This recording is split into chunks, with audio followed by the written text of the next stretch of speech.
రుణమాఫీ రుణమాఫీ రుణమాఫీ అధ్యక్ష నాకు ఒకటి అర్థం కావట్లేదు అధ్యక్ష రుణమాఫీ అంటే నేను ముఖ్యమంత్రి గారిని సూటిగా అడుగుతున్నా అధ్యక్ష వారిది కొడంగల్ నియోజకవర్గం నా సిరిసిల్ల నియోజకవర్గం అధ్యక్ష మీరు కావాలంటే ఈరోజు సభ అయిపోయింది కదా అధ్యక్ష ఈరోజుతోని రేపు మీరు ఏ టైంలో అంటే ఆ టైంలో ముఖ్యమంత్రి గారు పోదాం కొడంగల్ పోదామా సిరిసిల్ల పోదామా ఈ ఊరు కూడా మీ ఇష్టం ఏ ఒక్క ఊళ్ళోనన్నా 100% రుణమాఫీ అయింది అనే మాట చెబితే నేను శాశ్వతంగా రాజకీయాలు వదిలేసి వెళ్ళిపోతా ఇది నా ఛాలెంజ్ స్వీకరిస్తారా కొడంగల్లో కానీ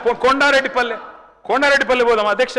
అంటే చెప్పడానికి కూడా కొంత ఉండాలి అధ్యక్ష వారే కదా అధ్యక్ష రైతులను రెచ్చగొట్టింది 2 లక్షలు తెచ్చుకోండి ఎంబడే ఓన్రి డిసెంబర్ 7 నాడు ఇందిరమ్మ రాజ్యం వస్తుంది 9 తారీఖు నాడు మొదటి సంతకం పెడతా అయిపోతుంది 2 లక్షల రుణమాఫీ అయిందా అధ్యక్ష పోదామా ఏ ఊరికన్నా అధ్యక్ష నేను అడుగుతున్నా అధ్యక్ష నేను అడుగుతా ఉన్నా ఇంకోటి అన్నారు అధ్యక్ష వారు దేవుని మీద ఒట్టు పెట్టినారు అధ్యక్ష ఇప్పుడు దేవుని బాధపడే పరిస్థితి వచ్చింది ఇది ఎక్కడ అని చెప్పి